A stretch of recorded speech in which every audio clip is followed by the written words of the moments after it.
Mari buka kitab kita 1 Tesalonika 5 ayat 18. Sesuai tema yang sudah saya bagikan, mengucap syukurlah dalam segala hal. Kita akan baca firman Tuhan ini satu ayat saja, sama-sama kita baca dengan suara yang keras dan penuh dengan ucapan syukur kepada Tuhan. Tepuk orang ada di sebelah kanan sambil baca firman Tuhan ini, bilang sama dia. 1, 2, 3. Mengucap syukurlah dalam segala hal, sebab itulah yang dikehendaki Allah di dalam Kristus Yesus bagi kamu. Amin. Amin. Kalau saya dan saudara membaca surat-surat atau tulisan-tulisan dari Rasul Paulus, salah satu yang menjadi tema pembuka daripada surat-surat Rasul Paulus itu mayoritas adalah menggunakan kata ucapan syukur. Paulus selalu bilang, aku bersyukur kepada Allah karena kamu. Aku bersyukur kepada Allah karena kasih karunia yang diberikan kepada kamu. Bahkan aku juga bersyukur kepada Allah setiap kali aku mengingat kamu. Dan Paulus juga berkata, aku bersyukur kepada Allah yang kulayani dengan hati nurani yang murni. Nah, apa sih ucapan syukur? Ucapan syukur bukan sekedar kata-kata yang diucapkan oleh Rasul Paulus, tetapi ini merupakan satu kata yang penuh dengan pengalaman dengan Tuhan. Kenapa? Karena kalau saya dan saudara mempelajari tentang perjalanan daripada Rasul Paulus, kita akan menemukan bahwa dia selalu ditolong oleh Tuhan di dalam melayani, melakukan perjalanan misi pertama, kedua, dan yang ketiga. Bahkan dia pun juga melihat bagaimana Tuhan berkarya di dalam pelayanannya, yakni jiwa-jiwa yang dia menangkan untuk Tuhan. Mereka itu mengalami kemajuan yang luar biasa, sehingga pantaslah dia sebagai seorang bapa rohani, dia mengucap syukur karena anugerah Allah diberikan bukan hanya saja kepada dia, tapi diberikan kepada jiwa-jiwa yang sudah mengenal Tuhan. Kita lihat sebentar 1 Tesalonika 2 ayatnya yang kedua. Perhatikan firman Tuhan ini. Alkitab berkata, tetapi sungguh pun kami sebelumnya, seperti kamu tahu, telah dianiaya dan dihina di Filipi. Namun dengan pertolongan Allah kita, kami beroleh keberanian untuk memberitakan Injil Allah kepada kamu dalam perjuangan yang berat. Paulus waktu sampai di Tesalonika, sebelumnya itu dia ada di Filipi. Dan di Filipi dia itu dianiaya bersama dengan Silas. Bahkan mereka dimasukkan di dalam penjara. Tetapi lewat pertolongan Tuhan, mereka dibebaskan. Dan akhirnya kota selanjutnya yang mereka pergi adalah Tesalonika. Waktu mereka ada di Tesalonika, Kisah Rasul pasal 17 berkata bahwa 3 minggu berturut-turut Rasul Paulus dan Silas itu ada di sinagog, berbicara bahwa Yesus atau Mesias itu, dia datang, dia menderita, dan dia telah dibangkitkan. Dan lewat pemberitaannya, ada orang-orang Yahudi yang bertobat, ada orang-orang Yunani yang bertobat, bahkan perempuan-perempuan terkemuka pun juga bertobat. Sehingga orang-orang Yahudi menjadi iri hati, dan akhirnya mereka memakai preman-preman yang ada di pasar untuk mencoba membunuh Rasul Paulus. Tetapi puji syukur, karena pertolongan Tuhan, Rasul Paulus itu boleh dijaga, dilindungi. Akhirnya kota selanjutnya yang dia pergi adalah Athena. Dan ketika dia selesai di Athena, maka dia pergilah ke Korintus. Dan ketika dia nulis surat kepada jemaat Tesalonika, dia ada di Korintus tahun 51. Jadi kurang lebih 1 tahun kemudian, dia mengirimkan suratnya kepada jemaat yang ada di Tesalonika. Karena dia mendengar bahwa Timotius membawa kabar baik kepada Rasul Paulus tentang iman, kasih, dan pengharapan daripada jemaat-jemaat Tesalonika. Nah, kata ucapan syukur di sini memberikan penekanan, saudara, bukan kepada hal yang baik saja, Tetapi kata ucapan syukur di sini memberikan penekanan kepada semua hal yang terjadi di dalam kehidupan kita, yakni dalam keadaan susah, dalam keadaan senang, dalam keadaan sehat, dalam keadaan sakit, dalam keadaan baik-baik saja, bahkan juga dalam keadaan penderitaan. Saudara lihat, Alkitab mengajarkan kita bahwa ketika kita mengucap syukur, bukan hanya karena hal-hal yang baik yang Tuhan kerjakan dalam kehidupan kita, tapi hal yang tidak baik pun juga pantaslah ucapan syukur meluap dari hati saya dan saudara, dan juga bibir, mulut, lidah saya dan saudara. Perhatikan pasal 2 ayat 11 dan ayat 12. Rasul Paulus berkata, kamu tahu betapa kami seperti bapa terhadap anak-anaknya telah menasihati kamu dan menguatkan hatimu seorang demi seorang, dan meminta dengan apa? Sangat, supaya kamu hidup sesuai dengan kehendak Allah yang memanggil kamu ke dalam kerajaan dan kemuliaannya. Pasal 5 ayat 18b berkata tadi apa? Sebab itulah yang dikehendaki Allah di dalam Kristus Yesus bagi kamu. Jadi kehendak Allah bukan cuma saya dan saudara bersyukur karena keadaan yang baik, tapi keadaan yang tidak baik pun juga harus mengucap syukur. Berapa banyak kita pagi hari ini yang lebih banyak bersyukur atau lebih banyak sungut-sungut? Berapa banyak kita yang hadir pagi ini lebih banyak berterima kasih atau marah-marah dengan Tuhan?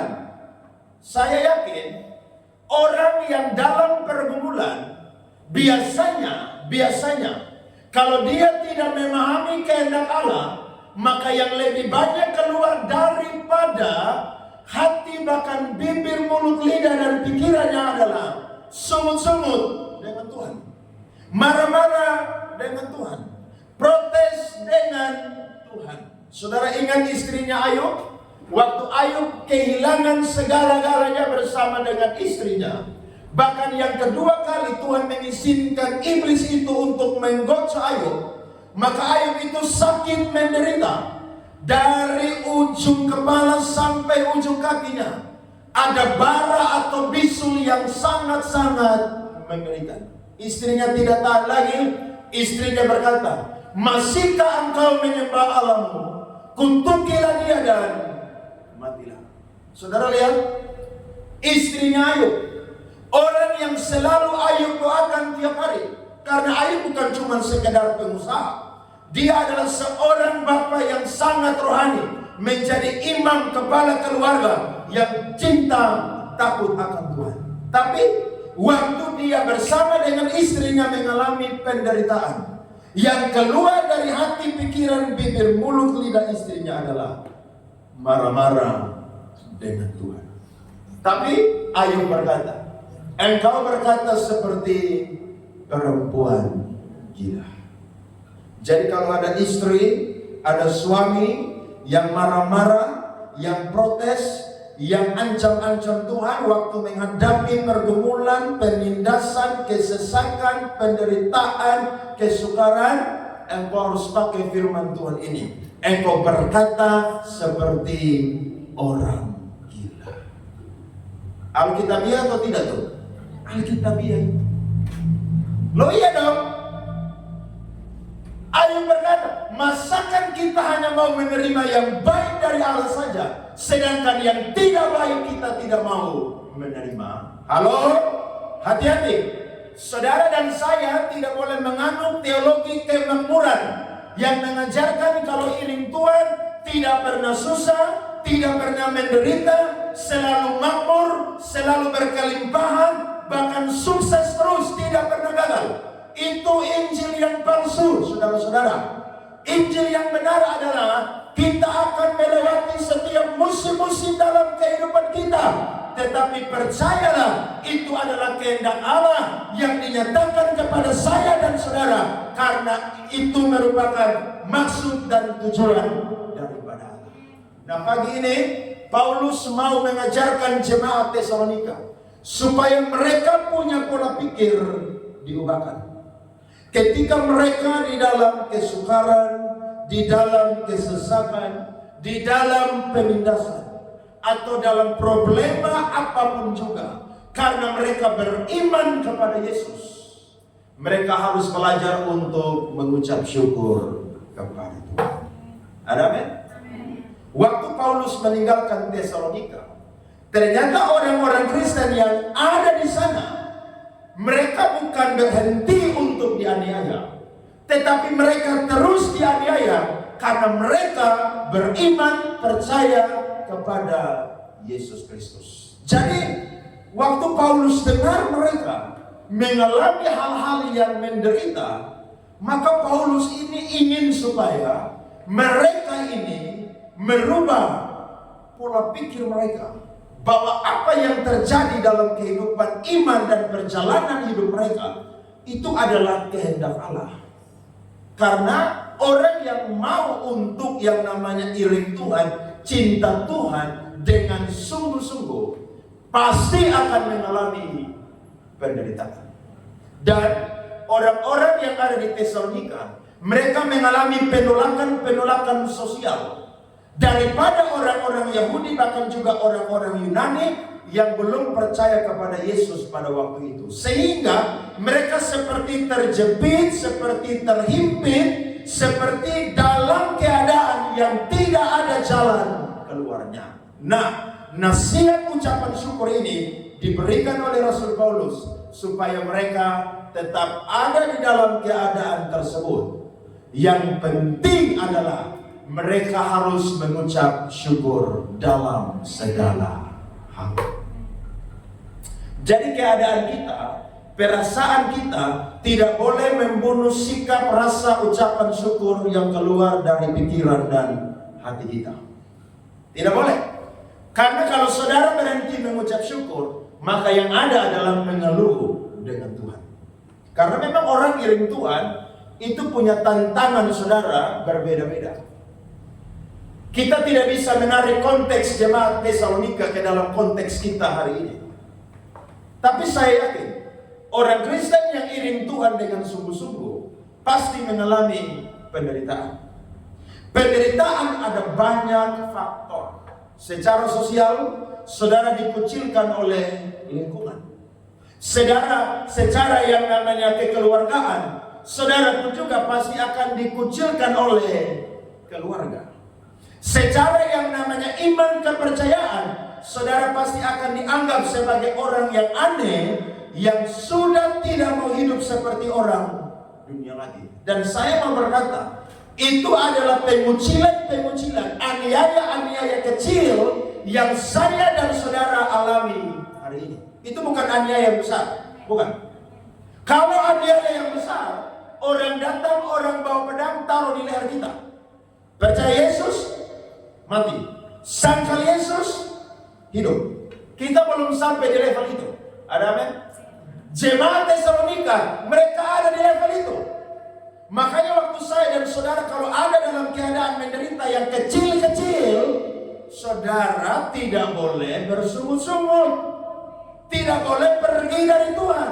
Karena penderitaan kita adalah penderitaan yang kecil. Amin. Coba buka 2 Korintus pasalnya yang keempat, ayat 16 sampai ayat 18.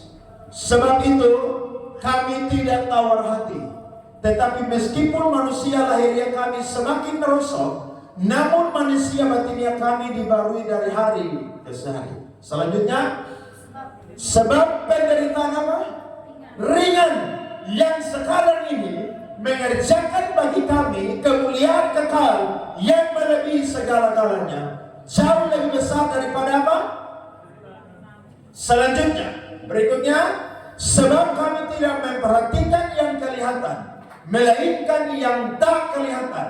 Karena yang kelihatan adalah sementara, sedangkan yang tak kelihatan adalah kekal.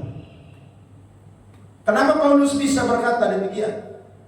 Karena memang menyiring Tuhan menderita.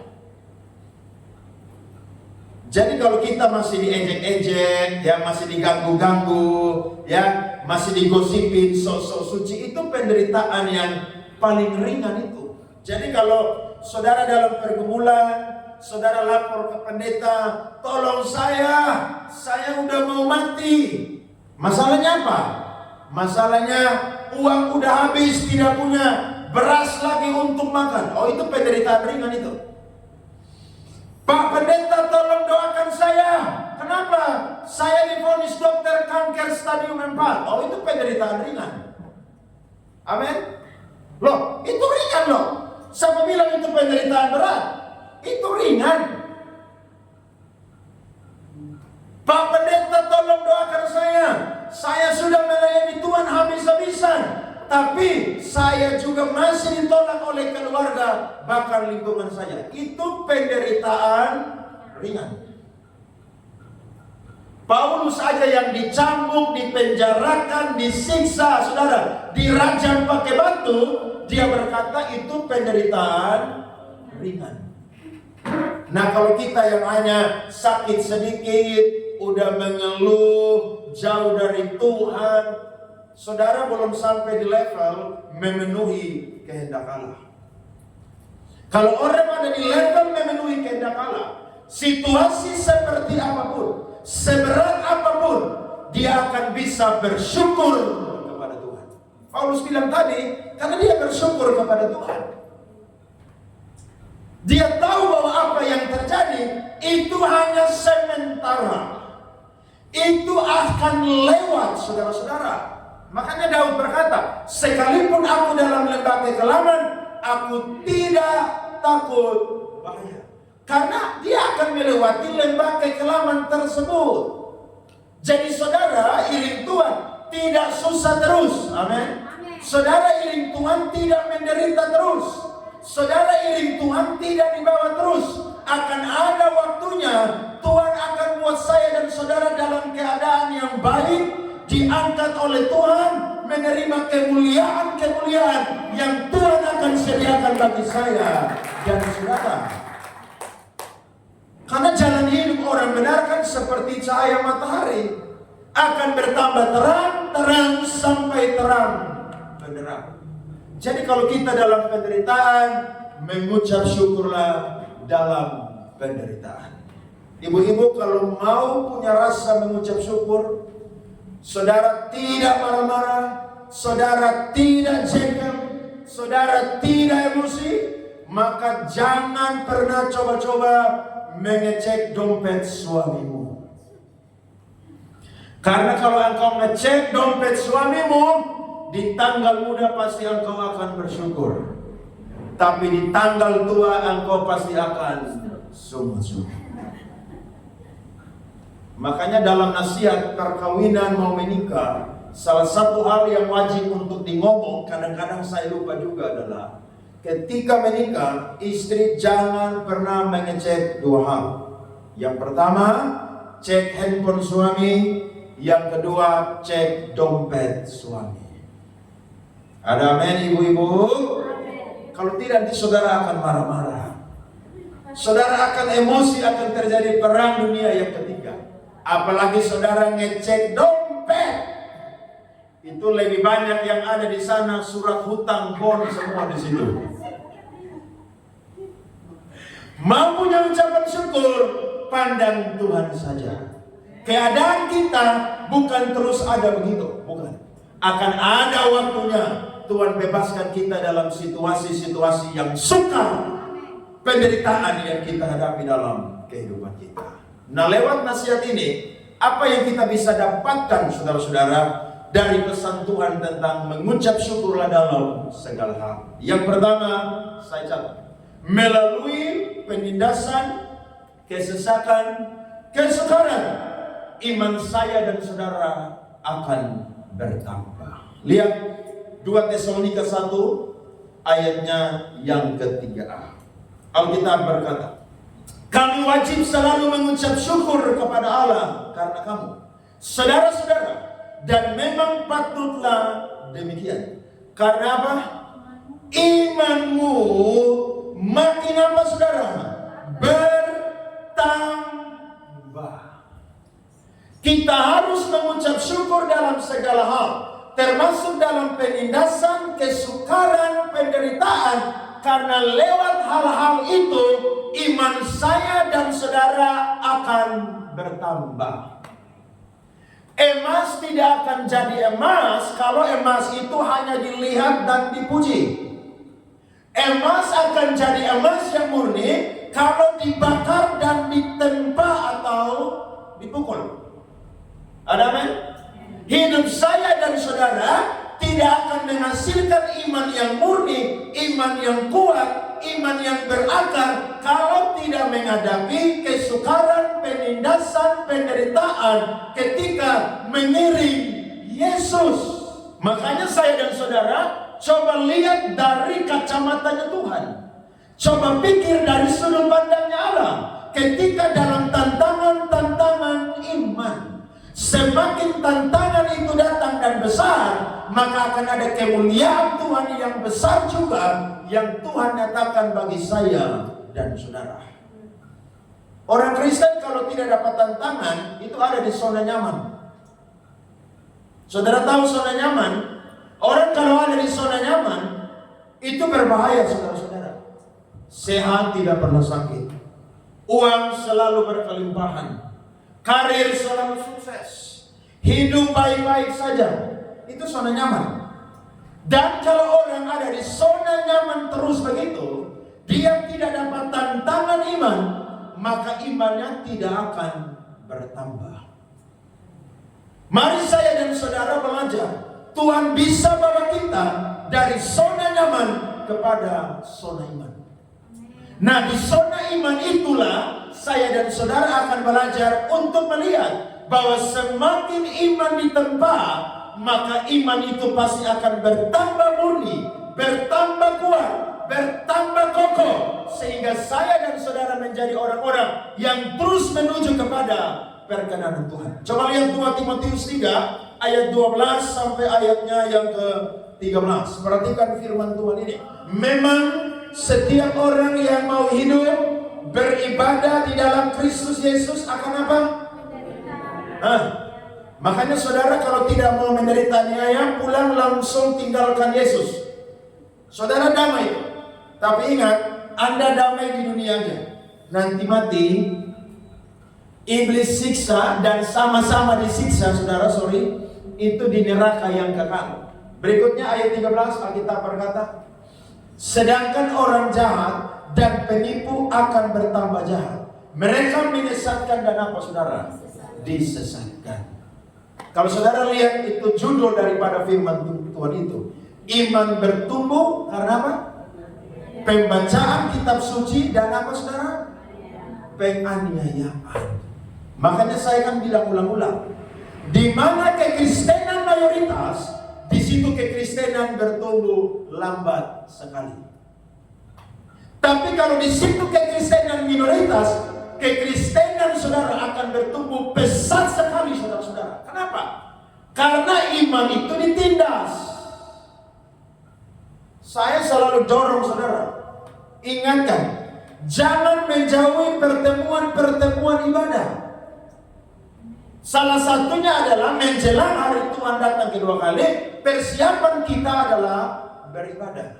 Tapi yang kedua adalah, mumpung saya dan saudara beribadah ini masih leluasa.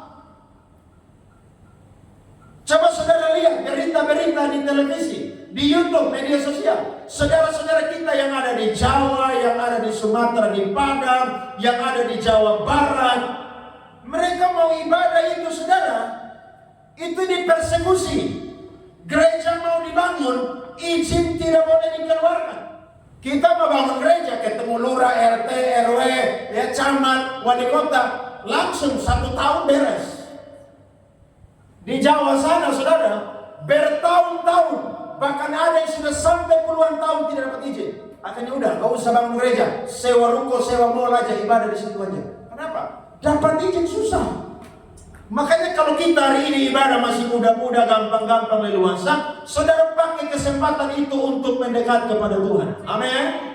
Karena kita ini mayoritas, saudara-saudara. Di Kupang sini orang mau KKR tiap hari sampai larang. Saya mau tanya. Kemarin saya khotbah di Fontaine, tutup jalan. Siapa yang mau protes? Coba saudara buat ibadah di Jawa model begitu. Hah? Bisa? Itu saudara mandi batu karang itu langsung. Orang lempar, orang hajar habis-habisan. Makanya kalau kita ini saudara masih dewasa, pakai kesempatan-kesempatan yang ada. Pakai waktu-waktu yang ada. Ibadah sendiri di rumah. Tapi kalau ada ibadah di gereja, saudara hadir, saudara memuji, menyembah, saudara dengar firman, iman timbul, iman bertambah, iman kuat saudara-saudara. Jadi dalam penderitaan itu bagus. Makanya kalau ada yang menikah, ya saya dengar perkataan dari pendeta Yusuf Roni, dia bilang begini, almarhum. Waktu dia berkati orang nikah, kalau dia turun dia bilang begini, selamat masuk di dalam peperangan yang sesungguhnya. Wih, menikah itu peperangan saudara. Makanya cari pasangan hidup yang cinta Tuhan. Sejak pacaran dia sudah rajin gereja, supaya waktu nikah saudara tidak edok-edok dia di gereja. Orang Kupang bilang dia edok dia. Kenapa? Karena ada banyak orang sekarang bilang begini, saya tidak ke gereja tapi saya selalu buat baik. Manusia tidak diselamatkan karena perbuatan baik, tapi manusia diselamatkan karena kasih karunia oleh iman. Jadi kalau dalam keadaan susah, jangan marah-marah. Mungkin Tuhan bilang begini, selama ini saya lebih banyak kerja, cari uang, jarang baca Alkitab.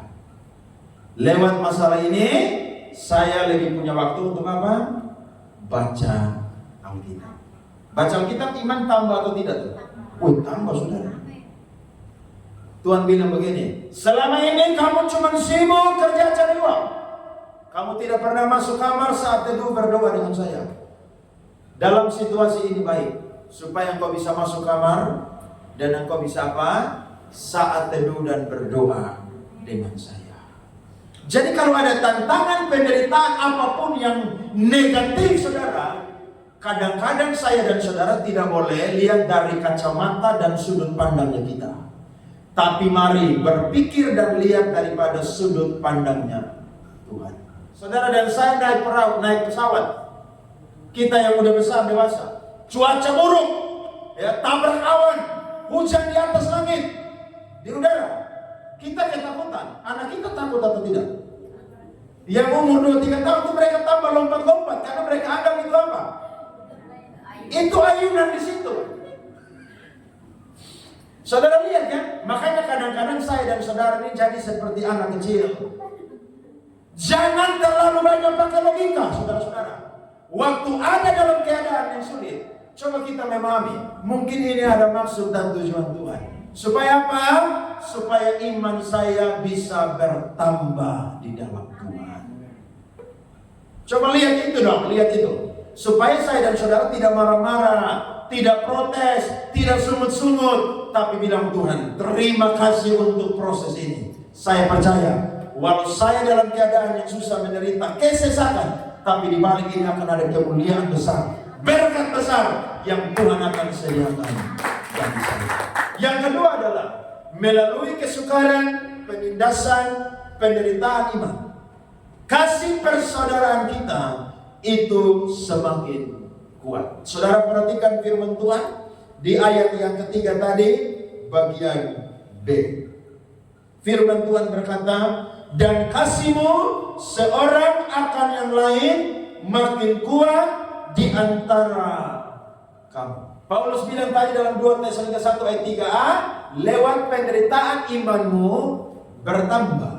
Tetapi lewat penindasan, penderitaan, kesukaran, kasih persaudaraan pun juga semakin kuat. Saudara yang tidak pernah merantau tidak rasa hal ini. Tapi kalau saudara yang pernah merantau pasti rasa hal ini. Karena orang yang ada di negeri perantauan, biar suku berbeda, tapi kalau berasal dari provinsi yang sama, itu keluarga. Saya 4 tahun di Bandung, 7 tahun di Jakarta. Ketemu setiap orang Kupang, mau orang Soe kah, mau orang Alor kah, mau orang Sumba kah, kita NTT Pride. Iya. Dan tahukah saudara, satu orang mengalami hal yang berbahaya atau dirugikan, semua kita pasti akan apa? Turun tangan dan bantu. Nah, orang yang ada di negeri perantauan, Petrus berkata kita di dunia ini negeri perantauan. Salah satu yang saya dan saudara harus kuatkan adalah kasih persaudaraan. Makanya Paulus bilang kepada jemaat Efesus, kamu bukan orang baru lagi orang lain, tapi keluarga Allah di dalam Tuhan. Jadi kita yang gereja di tempat ini kita ini keluarga.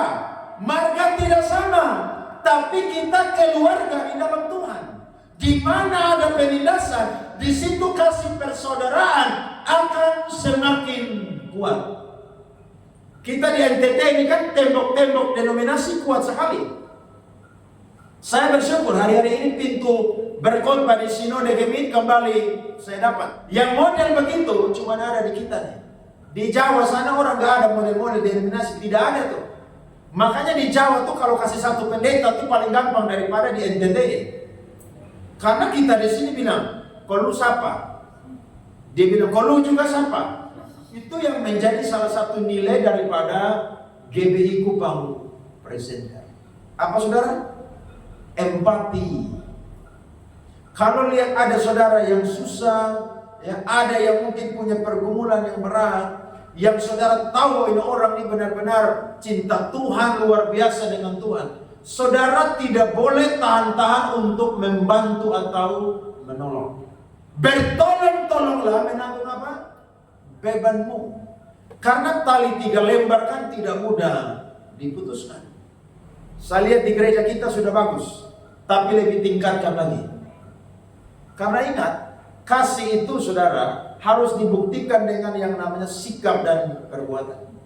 Bahkan iman juga disertai dengan apa? Perbuatan. Jadi jangan kita lihat saudara kita susah, kita kasih tinggal aja. Makanya Yesus bilang dalam Matius pasal 25, waktu orang berjumpa dengan dia, Yesus bilang, waktu aku ada di penjara, engkau tidak apa? Mengunjungi aku. Waktu aku telanjang, engkau tidak memberikan aku apa? Pakaian. Kenapa Yesus kasih perumpamaan itu? Itu mau membangkitkan pola pikir kita supaya kita ingat bahwa kasih persaudaraan itu harus ditingkatkan. Makanya Yesus bilang kepada Petrus, Petrus tanya, Guru, kami telah tinggalkan rumah kami, saudara kami, keluarga kami, istri kami, pekerjaan kami. Apa yang kami dapat? Yesus bilang begini, hari ini pun juga kamu akan mendapatkan di bumi. Dan juga nanti engkau mati memerintah bersama dengan aku. Apa yang didapat? Keluarga rohani salah satunya. Makanya kalau Anda saudaramu, keluargamu yang larang-larang, iring Tuhan, protes, bilang, kalau kamu model begini, kamu bantah-bantah, mau khotbah-khotbah saya, mulai hari ini saya coret kamu dari kartu keluarga. Itu ancaman-ancaman yang tidak berbobot itu, saudara. Coret aja, nggak apa-apa, coret aja. Yang penting nama saya ada di dalam kitab kehidupan yang ada di surga. Itu yang paling penting. Nah, waktu kita kehilangan yang namanya saudara secara darah, saya yakin Tuhan akan ganti keluarga secara rohani. Jadi jangan pernah takut. Makanya John Calvin berkata, untuk mengikut Yesus dengan sungguh-sungguh, kadang-kadang tidak punya teman juga itu baik. Nah, kalau teman saja begitu, apalagi kalau saya percaya saudara-saudara, Tuhan mau dalam penderitaan, kasih kita akan semakin kuat. Nah, kita juga di dunia ini bukan di negeri kita. Kita hanya numpang sementara di dunia ini. Makanya waktu dalam yang namanya kesukaran, salah satu ucapan syukur kita adalah karena kita punya kasih yang semakin kuat. Belajar care satu dengan yang lain. Kalau kita saling peduli, kita akan kuat, saudara. Coba lihat Ibrani 13 ayat 1 dan 2. Peliharalah kasih persaudaraan. Ayat yang kedua, jangan kamu lupa apa? Memberi apa? Tumpangan kepada orang. Sebab dengan berbuat demikian, Beberapa orang dengan tidak diketahuinya telah apa? Jadi jangan lupa memberi apa? Memberi itu tangan terbuka atau tangan tertutup? Terbuka. Memberi itu tangan di atas atau tangan di bawah? Nah, kalau saudara yang punya mental hanya mau menerima aja, bertobat pagi ini. Jadi anak Tuhan termasuk pendeta, salah satu syaratnya adalah apa? Tidak lupa memberi tumpangan. Makanya perumpamaan Yesus tentang orang Samaria yang murah hati itu kelas, saudara. Itu perumpamaan yang the best, saudara. Kenapa? Karena dia bawa orang itu ke penginapan. Dia kasih uang, dia bilang kalau engkau belanja lebih, aku datang, aku akan ganti. Kenapa? Karena memang kasih itu bukan cuma sekedar dilihat dan diomongin, tapi harus apa? Dibuktikan. Amin. Saudara diberkati, jangan lupa. Mungkin ada saudara seiman saya yang kayaknya hari ini mungkin dia sedang berkekurangan. Tuhan taruh di hati saya dan saudara untuk membantu. Jangan tahan-tahan. Saudara mentalnya mau begini aja terus, gak pernah berkorban. Lihat orang susah tutup mata. Saudara kalau bisa berbuat, ayo berbuat. Bukan jumlah sekali lagi, tapi niat yang tulus, karena ada dorongan dari Roh Kudus untuk memberkati sesama kita. Saudara kalau kikir terus, saudara gereja percuma. Halo? Saudara kalau kikir terus, saudara melayani Tuhan percuma. Nggak ada Tuhan, nggak ada perhitungan. Karena Tuhan paling tidak suka orang yang kikir. Tuhan suka orang yang apa? Murah hati. Bantu saudara-saudara, bantu. Karena waktu kita memberi, tangan kita kosong, maka Tuhan kirim berkat lagi untuk apa? Mengisi tangan yang kosong. Begitu prinsipnya. Jadi jangan iring Tuhan bertahun-tahun, mentalnya hanya mau apa? Terima. Yang ketiga, yang terakhir, ketika saya dan saudara ada di dalam situasi menderita, suka sulit dan lain sebagainya, itu melayakan atau membuktikan saya dan saudara adalah warga kerajaan surga. Lihat ayat 4 dengan ayat 5 dari 2 Tesalonika pasal 1. Sehingga dalam jemaat-jemaat Allah kami sendiri bermegah tentang kamu karena ketabahanmu dan imanmu dalam segala penganiayaan dan penindasan yang kamu derita. Baca sama-sama 2-3. Suatu bukti tentang adilnya penghakiman Allah yang menyatakan bahwa kamu layak menjadi warga kerajaan Allah. Kamu yang sekarang menderita karena apa, saudara? Kerajaan itu. Jadi mengucap syukurlah dalam tantangan iman, karena itu membuktikan saya dan saudara layak menjadi warga kerajaan Allah. Ada satu ayat referensi, Kisah Rasul 14 ayat 22. Mari kita baca ini firman. Bangkit berdiri semua. Paulus dan Barnabas memberitakan Injil di mana? Di kota itu, dan memperoleh banyak murid. Lalu kembalilah mereka ke Listra, Ikonium dan Antioquia. Ayat 22 bacaan. Di tempat itu mereka menguatkan hati murid-murid itu dan menasihati mereka supaya apa? Mereka bertekun di dalam iman dan mengatakan bahwa untuk masuk ke dalam kerajaan Allah kita harus apa? Mengalami apa? Sengsara saja atau banyak? Jadi saudara mulai hari ini rekam baik-baik ini firman. Mau masuk surga harus mengalami banyak sengsara. Ada amin? Jadi ada yang bilang begini, saya udah diselamatkan oleh Tuhan, ya. Jadi gereja yang tidak perlu tiap minggu, ya. Iring Tuhan di gereja itu suci, nanti pulang sampai di rumah atau di lingkungan kembali duniawi lagi. Iring Tuhan tak usah serius. Iring Tuhan tak usah total. Iring Tuhan tuh ya seperti bunglon begitu. Kalau di gereja kelihatan apa? Suci, kudus, menyala-nyala. Nanti di luar duniawi. Jangan. Orang Kristen model begitu tidak layak masuk dalam kerajaan surga. Jadi jangan ada yang bilang begini, saya sudah Kristen dari lahir. Yesus bilang, aku sanggup menjadikan dari batu-batu ini keturunan Abraham. Hasilkanlah buah yang baik sesuai dengan apa? Pertobatan. Untuk masuk dalam kerajaan surga, kita harus banyak mengalami sengsara. Tetapi memang itulah ciri-ciri orang yang ada di surga. Dalam terjemahan bahasa Indonesia modern, dia bilang begini, kita dilayakkan ada di langit dan bumi yang baru. Makanya kalau ada orang yang mati, saudara boleh ucapkan turut berduka cita.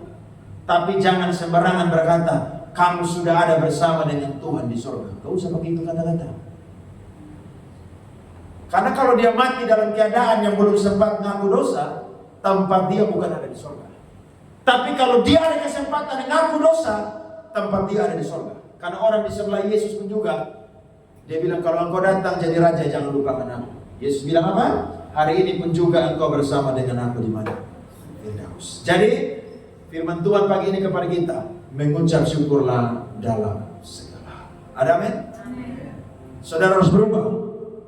Pola pikir, gairah, cara pandang berbeda. Supaya saya dan saudara menikmati kehidupan yang berbahagia. Karena orang yang bisa mengucap syukur, pasti dia bahagia dalam kehidupannya. Tuhan berkati kita semua dengan firman Tuhan. Mari kita naikkan pujian yang tadi.